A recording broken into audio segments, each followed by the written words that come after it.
Selamat datang teman-teman. Jadi di video ini kita akan membahas kuis unta elektrik DC yang teman-teman laksanakan kemarin Senin. Jadi kenapa perlu dibahas? Karena setelah saya lihat jawaban dari teman-teman beberapa aja, itu ada beberapa yang masih salah.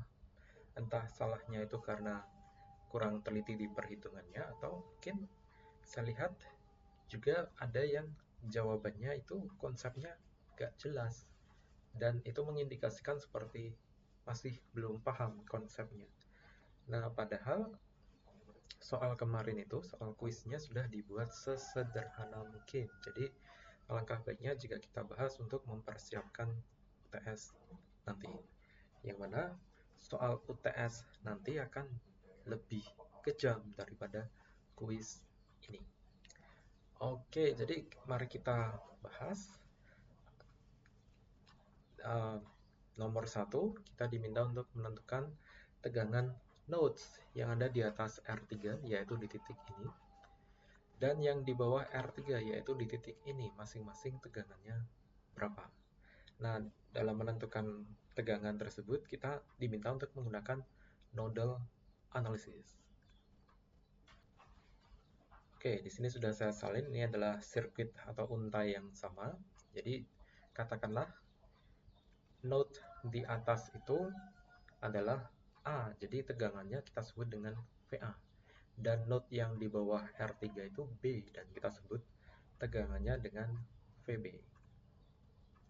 Masalahnya kita diminta untuk mencari berapa VA, berapa VB. Nah, ini sebenarnya soal yang sederhana, tapi tricky. Kenapa tricky? Karena kita nggak tahu reference node-nya itu di mana. Jadi kalau kita ingin mencari tegangan node, itu secara praktikal kita harus tahu reference node-nya itu di mana. Ini implikasinya kalau teman-teman pakai multimeter itu kan ada yang warna merah, ada yang warna hitam.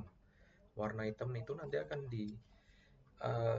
dikoneksikan ke reference node, sementara yang warna merah ini dikoneksikan ke tegangan tegangan nodes yang ingin kita cari. Oke, jadi kalau katakanlah reference node-nya itu kita taruh di bawah. Jadi kalau di bawah berarti di sini. Oke. Nah, kalau reference node-nya di sini otomatis berapakah VB? Nah, VB-nya langsung ketahuan, yaitu nilai tegangan VB dengan reference node-nya VB. Artinya kita mengukur di titik yang sama, berapakah selisih tegangannya? Selisih tegangannya adalah 0. Oke, jadi ini teman-teman harus menentukan dulu reference node-nya. Oke, kemarin karena ada beberapa itu yang nggak jelas reference node-nya, jadinya perhitungannya KCL-nya itu kacau. Oke. Nah, ngomong-ngomong tentang KCL, kita akan gunakan KCL atau Kirchhoff Current Law untuk mencari berapa VA. Oke. Nah, jadi bunyi dari KCL sendiri itu adalah sigma I sama dengan 0. Gimana cara memakainya? Cara memakainya adalah tinjau suatu nodes. Katakanlah di sini berarti karena kita ingin mencari tegangan A, ya berarti kita tinjau node A, node yang di atas R3. Jadi kita tinjau node A.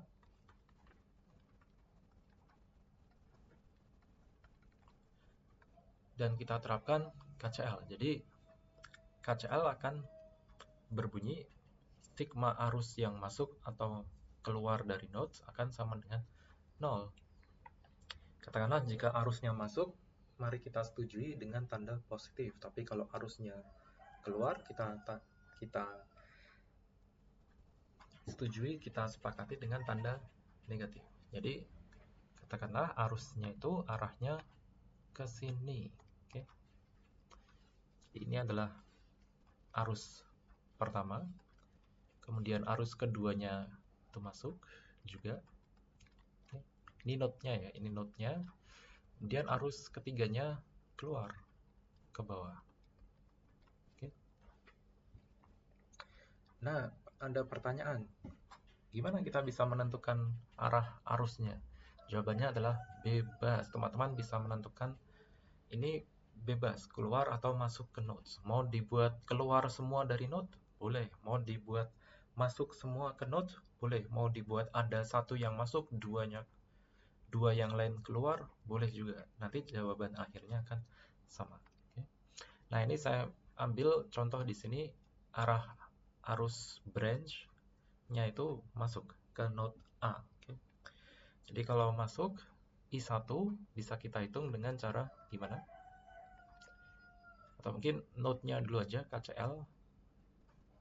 KCL akan berbunyi I1 karena dia masuk, minus I3 karena dia keluar, ditambah I2 karena dia masuk juga ke nodes. Jadi kalau masuk ke nodes positif, kalau keluar negatif. Oke. Sama dengan 0. Nah, tapi berapakah I1, berapakah I2, berapakah I3? Nah, ini jawabannya adalah I1 sama dengan, ingat hukum Ohm, delta V per R. Delta V-nya berarti tegangan yang lebih tinggi dikurangi tegangan yang lebih rendah. Gimana cara kita tahu tegangan yang lebih tinggi? Mana yang lebih rendah? Ya kita lihat arah arusnya mengalir. Jadi kalau arus itu akan mengalir dari tegangan tinggi ke rendah. Kalau di sini karena arah arusnya ke kanan, I1, berarti tegangannya dari di titik ini. Oke. Jadi di sini tegangannya dikurangi tegangan di nodes ini. Oke. Berapakah tegangan di nodes ini terhadap reference? Nah, jawabannya adalah 12. Oke. Berapakah tegangan di sini terhadap reference? Jawabannya adalah VA. Oke. Kemudian dibagi dengan resistornya berapa? 2. Oke. Maka ketemulah ini adalah I1. Kemudian yang kedua, berapakah I2? Nah, I2 berarti 9 minus VA bagi 2. Oke.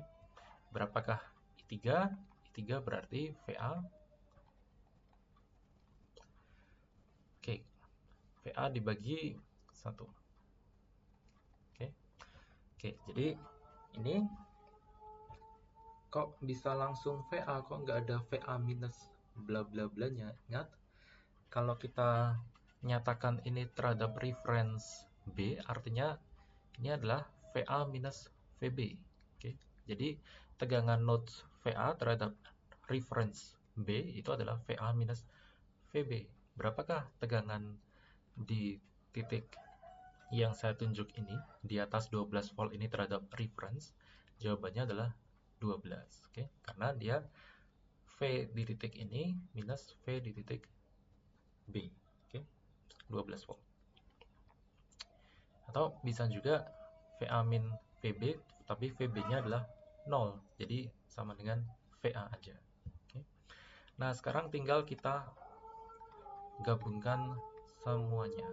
Oke, jadi kita akan peroleh dari sini, dari KCL tadi, I1-nya adalah 12 minus VA bagi 2 minus VA bagi 1 ditambah 9 minus VA bagi 2 sama dengan 0. Nah, ini silakan teman-teman selesaikan.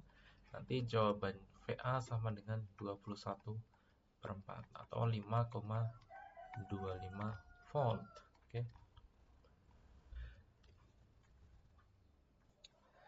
Oke, sekarang ada pertanyaan yang menarik. Gimana kalau reference-nya itu bukan di B, tapi reference-nya itu di A? Nah, ini menarik. Teman-teman bisa mengerjakan secara mandiri. Berarti nanti VA-nya 0, tapi VB-nya tidak 0. Nah, nanti jawabannya adalah semisal reference node-nya itu di B, di A. Jadi ini tadi yang atas, reference nodes adalah A. Oke. B di sini. Tapi sekarang di sini jika reference node-nya adalah A,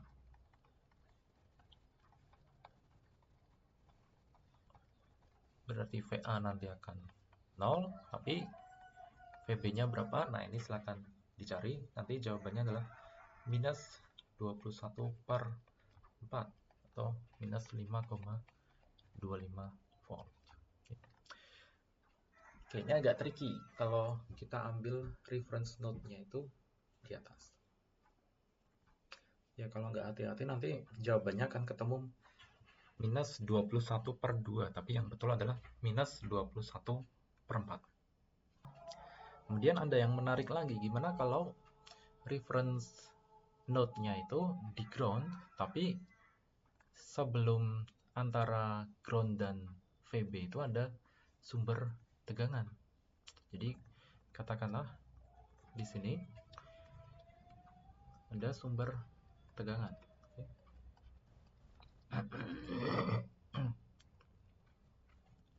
Katakanlah sumber tegangannya adalah V.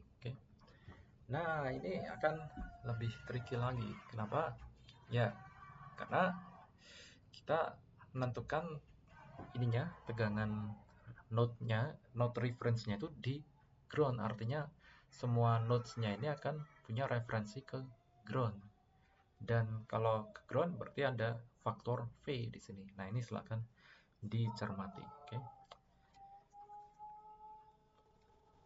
Nah, kalau ada begini, apakah ada arus yang mengalir dari V di sini? Jawabannya adalah enggak. Jadi arusnya murni akan mengalir di rangkaian yang ada di atas saja. Ya, jadi arus mengalir itu arus yang kondisinya mengalir di rangkaian yang tertutup. Ya, nggak bisa mengalir di rangkaian yang terbuka. Oke, mungkin kemudian ada pertanyaan, Pak, gimana kalau kemarin saya hanya menggunakan reference node-nya itu di B saja. Jadi saya mendapatkan VB-nya itu 0, VA-nya itu 21/4. Tapi saya nggak mengeksplor kalau reference node-nya di A juga.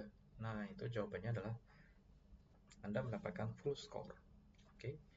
Jadi di sini adalah bagaimana tentang Anda menentukan reference node-nya. Kalau reference node-nya sudah ditentukan entah di A, entah di B, dan Anda menghitung keduanya, maka sudah memenuhi apa yang ingin ditanyakan oleh soal. Jadi full score. Kalau benar. Oke, tapi kemarin saya mendapati Anda yang jawabannya VA-nya itu 5,25, VB-nya itu minus 5,25. Nah, ini yang saya sebut sebagai node reference-nya itu nggak jelas di mana. Jadi kita harus tentukan. Untuk masing-masing kita menghitung VA dan VB itu hanya boleh pakai satu reference node. Dan kalau VA-nya 5,25 ya VB-nya 0. Kalau VB-nya minus 5,25 ya VA-nya 0.